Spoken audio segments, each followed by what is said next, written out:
Hello, and welcome to the ISD PTSA Special Education Committee webinar number 6. Here again with me today is Dr. Dana Bailey, the Executive Director of Special Services for Issaquah School District. Welcome, Dana. Thank you for having me back. My name is Betsy Grant. I am the chairperson of the PTSA Special Education Committee. What we are doing is we have created a series of short webinars that answer 3 to 4 questions from the community regarding ISD special services. Our goal is to provide families with special education students a resource for answers to some common questions. If you have questions for future webinars, please email your questions to special-education@issaquahptsa.org. And you can always join our Facebook group by searching Issaquah Special Education PTSA Committee. So today, our webinar is going to be focusing on extended school year, or ESY, and also we're going to be talking about some recovery services as we are trying to return to some semblance of normal after this really crazy school year. So I'm just going to jump right in, Dana. So first off, explain what ESY is and how do students qualify for it? Thank you. So ESY, Extended School Year, is a very specific function of the delivery of FAPE and the IDEA. These rules have not changed due to COVID, so families who have had an ESY discussion and an ESY IEP in the past will find it super familiar. Essentially, ESY is a targeted intervention that addresses 3 areas. The first is recoupment. If a student takes a long time to recoup skills lost over long school vacations, it's an opportunity for students to have continued instruction throughout the summer to minimize this loss. The second is retention. This is an intervention where students seem honestly to not retain skills over those long school breaks to a much greater impact than their peers. The third consideration for ESY is an intervention for students who are just on the cusp, just beginning to master a skill, and the interruption of this wave of learning isn't in anyone's best interest. So the team would get together and have an IEP meeting for ESY services to discuss these 3 elements and how much time in ESY a student might need to not lose those skills over summer. ESY services would also include all related services such as speech, occupational, or physical therapy. And the bright line for ESY is to help students retain skills so that when school resumes in the fall, the student is ready to move forward. Excellent. So as you said, that process is separate from anything that's pandemic or COVID or school closure related that's been happening since March of 2020. So with those types of circumstances, there's been, let's talk about compensatory and recovery services. Can you explain what compensatory and recovery services are? Sure. Yeah, those are great questions. So compensatory services, sometimes called Comp Ed, are services that are awarded after a school or a district has failed to deliver something that was expected as part of the student's service matrix or part of their school day. So for example, if a student was supposed to get physical therapy and special services didn't provide physical therapy because we were never able to hire one, we don't get to just not do that. So special services would then be required to deliver the missed physical therapy in a comp ed package or compensatory ed package. We would work to deliver those services outside of their regularly scheduled school day until the services were delivered in full. This is sometimes a function of a sanction or a mediation, and sometimes special services offers a comp ed package because it's the right thing to do.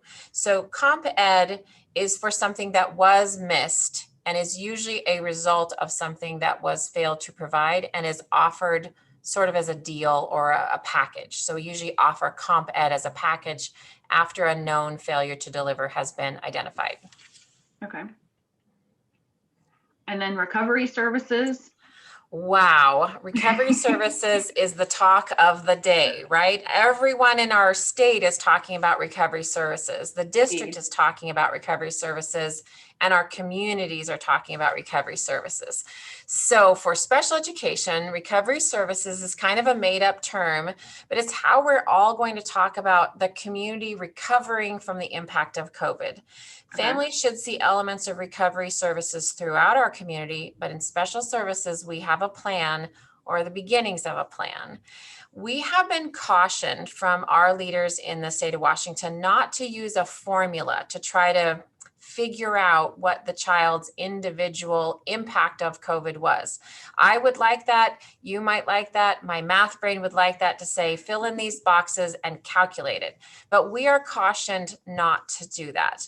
We are encouraged rather to make individual decisions for individual students through the IEP process. Parents should come to the next IEP meeting or the recovery services invitation for IEP meeting with information about how much home support was provided during the long school closure and how much assistance the student really needed to accomplish school.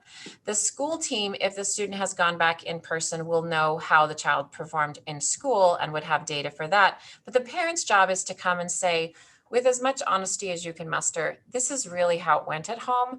We didn't log in for remote classes in the afternoon, or in order for him to do any remote learning, I had to sit right beside him just outside of the camera to make sure that he was staying in his seat and doing his work. There might be a situation where a family had a regularly scheduled BCBA therapist time at the exact same time that speech was supposed to be offered, and it never actually worked. So we just need to approach an honest collection of what data do we have about how school really went and how much help the student really needed to be successful or even to just participate in school. Then teams will work together to make an initial plan for recovery services, and then this plan will be monitored throughout the year and into next school year and into next summer. So parents' responsibility is to come to that meeting with a reflection on how much services were offered by my own mom resources and how much support my child needed to participate in remote learning, so that the school has a clear picture about what happened at home. Okay, so that's going to be a lot of meetings. Oh, yes. When is that process going to begin? How is ISD? Because up until now, we've kind of said, okay, we need to sort of get past and get things a little bit back to, have kids in person and everything. And so we're not going to start talking about recovery and or compensatory services. But now it seems like those conversations need to start, if not now, then soon. So what is ISD thinking as far as beginning that process and the timeline wise? Yeah, I would be on record somewhere as to say that recovery services discussions are not going to start until we resumed in full.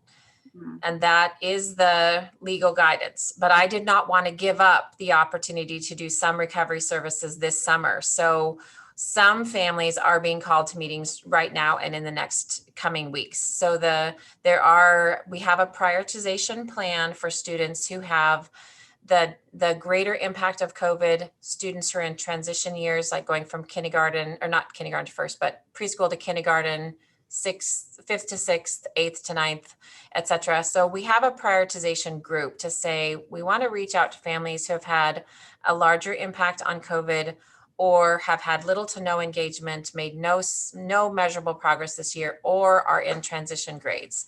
And so we're reaching out to families this summer on an invitation basis, but all families should be having recovery services conversations before their regularly scheduled IEP meeting next year. We could have said, let's just wait until school is back in full and then begin, but I didn't want to give up this summer because I really want kids to begin to recover so that September is the best we can make it. Sure. Yeah. So let's see. Aside from the information that you just mentioned that families are going to provide, what data is going to be used to determine the need for those types of recovery services that the school district is going to be looking at? Sure. The data that But everyone will be looking at will include engagement data, attendance data, progress against IEP goals and objectives, and also the narrative, that narrative that families will provide. Like, this is really how it went at home. Or there are some students in our organization who went back to school very early in the year and have been going to school now full days for several weeks. So some students in some boxes of special education delivery are even farther ahead than other students who have disabilities because their school, the return to school wasn't as soon. So let me give you a really clear example. Students in preschool have a half-day program, and they have a 4-day half-day program. That's their whole program. That program went back to school full-time for the program in October. So those kids have been going to school and receiving all their services if their family elected to go in person since the middle of October. Right. Their recovery services needs are different than, say, an LRC1 high school student who just went back to school a handful of weeks ago. So looking at kids as individuals. But to answer, I think the question you're asking is when. So the conversation needs to open up soon. There's no precise timeline on it, but I absolutely want recovery services conversations to be happening between families and school teams at the very latest by their next scheduled annual IEP meeting, and most likely this spring for students in that first priority list, and in the fall for the rest of the families. Okay. And if families have questions, the best first resource would be their IEP case manager, as far as when they think for that particular student is a good time to start that conversation. Absolutely. And the IEP case manager is not going to have all the rules because we don't have all the rules. And frankly, the rules coming at us from state of Washington are changing all the time. So it's a little bit of a build the plane and fly the plane at the same time. But if the case manager doesn't know, just let them know I am interested as a family in talking about recovery services, and they will pass it on, or they'll say, let's schedule a date in a time that I think by then I will have answers. Okay, excellent. So once that conversation has happened, or the at least an initial plan has been put into place, what are some of the options that you are seeing that will be available for students as far as recovery services? Sure. And I'd like I'd like to actually answer a question right before that question that's in my sure. mind. Yep. So one of our guiding principles, and something I believe in completely, is that parents know best what their family needs this summer. What is the most healthiest choice for your family this summer? And I absolutely don't want parents to think, if I don't take this offer of recovery services this summer, then I'm done. It's over. So we didn't want to have a scarcity model. And so please hear me say, and I'll say it as many times as I need to, I want families to make the best choice for their family for this summer. So if that means you're going fishing in the promised land of the Olympic Peninsula where I grew up, do that, because recovery services will be on the table next year. But if recovery services are offered to you this summer, and you want them, then say yes and we'll get started. But if you know in your heart as the parent of that family, this is not what's best for my family, be encouraged to know that I want you to make the best choice for the health of your family, and then we'll resurface the conversation in the fall. So, I mean, outside of the option of summer school, if a child is invited, or if the student doesn't want to take part in that, outside of that, what are some of the options that might be available into next fall or next school year? What might recovery services look like? Sure. I'm going to give you the 18-month arc of the first chunk of our idea. So this summer, it'll be invitation only, that priority group that I spoke about, and students will be participating at all levels, and we'll have a small scale of everything we currently do. So there'll be a preschool program, there'll be an elementary program, there'll be a middle school program, there'll be an LRC2 program, there'll be an LRC1 program. So there'll be a priority list of students invited to a small scale of everything we currently do, including related services. Okay. And in next school year, there will be before school and after school options.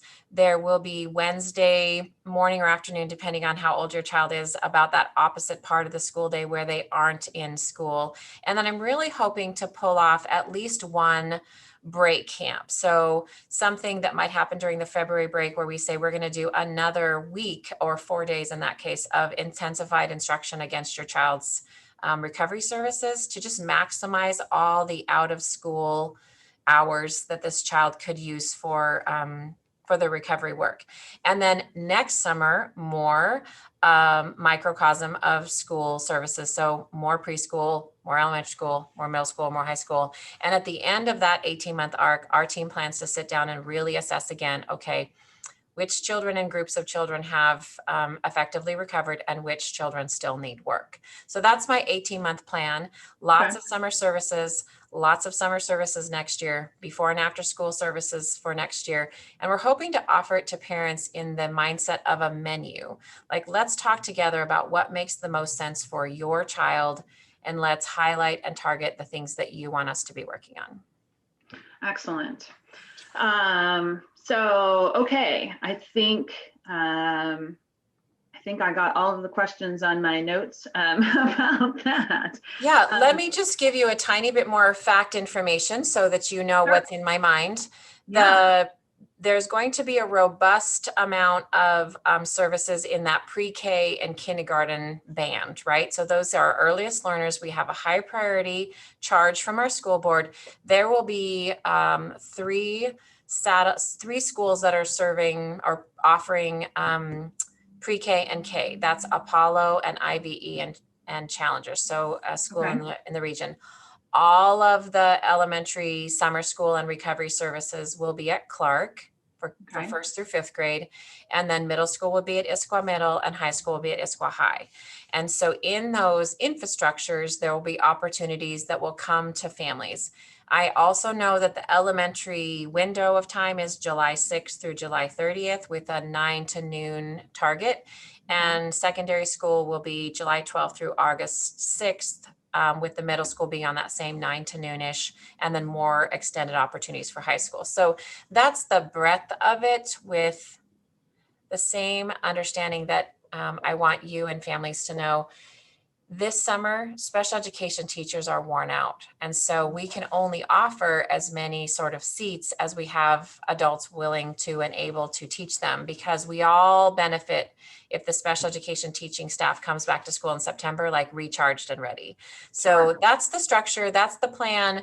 We are still working to put some of those pieces together. And I'm going to put out my call again. If anyone is at home has a super top secret special ed endorsement and wants to work for me this summer, I have work that needs to be done. So just give me a call. Excellent. So this summer is going to be by invite only. Would families have already received their invitations, or if not, when are they expected to be sent out or communicated? Sure. Yep, my prideful self would have wished that this was already done, but we are still putting plans together to make sure we offer, we capture the highest priority students. So I would guess that all the invitation letters are going out within the next week. And so that's good news. And then there will be families who, under that please don't have a scarcity model, will say, no, thank you, I'd like to do this next summer. Then we'll start going to our wait list. So I would say in the next 2 weeks, all of those classes will be filled and families will know what their days are and what their times are, and they can make their summer plans. And I'm ready to do the work. I'm excited. Excellent. So just because we are recording this on May 25th. And so next week would be, say, by June 1st, hopefully invitations would be out. Because I don't know when people are going to be viewing this. So I want to make sure that we put dates on it. Or in by the first week of June, would that be reasonable? Yep. And then if all the seats aren't filled, because we're hoping to put a small human in every seat that is available, we will just keep calling families as we go into the middle of June to say, I have a seat and you're next on my list. Would you like to go to summer school? And we'll just do our very best to fill it up. Excellent.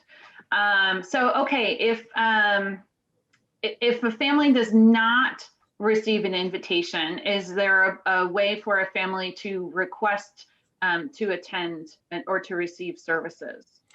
So that is true at the high school level already. The high school is self-select, and you can just go through the typical processes that I hope you know about to sign up for summer school at the Issaquah High School site. For Okay. all the other grades, it is invitation only. And so if I were a parent and I didn't get the call, probably the best step is to reach out to my building principal and say, I believe that I'm not on the priority list for summer services this summer, but here's my name, here's my number. I'd like to be considered if a seat becomes available. And that just helps to keep, I want this on the mind of the principal so that if maybe a late cancellation comes through, we know who to go and say, okay, today's your day. If you want it, if you want that spot, it's still available. Excellent. Okay, we already talked about where and what the schedule is. So actually, just so let's say it again, just so that it's right on the tip of everybody's brain. So for each school level, where are the services going to be delivered? What are the dates and the approximate times, if we know yet? Yep. So let's start with elementary. Sure. Preschool and kindergarten will be at Challenger, IVE, and Apollo. Okay. And elementary will be at Clark, grades 1 through 5. And all of elementary school timeline will be July 6th through July 30th. And I'm almost certain it's 9 to noon. Okay. And middle school and high school will be July 12th through August 6th. Middle school will be at Issaquah Middle and high school will be at Issaquah High.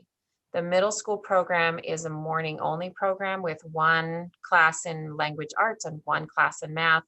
And the high school opportunities are vast. So the high school, you could sign up for as many as 4 classes and you could go all day. But that's a self-select. So families should know how to get into that program. And is transportation available for elementary students? Transportation is available for all programs and kids, and that's being worked on right now with the transportation department to make sure we get, because that's a lot of moving pieces, just to make sure we get the right kids dropped off at the right school and then dropped off at home. Excellent. So, and again, because you said you were going to say it 100 times, if a family wants to take the summer off to rest and recharge, that's okay. It's more than okay, because I really believe parents know best what their family needs to recover from a health standpoint. And if it were my family, it would be no screen time and a beach somewhere with a fishing pole. But I really want people to not worry that this is a one and done summer offerings. And we want children and families to be healthy.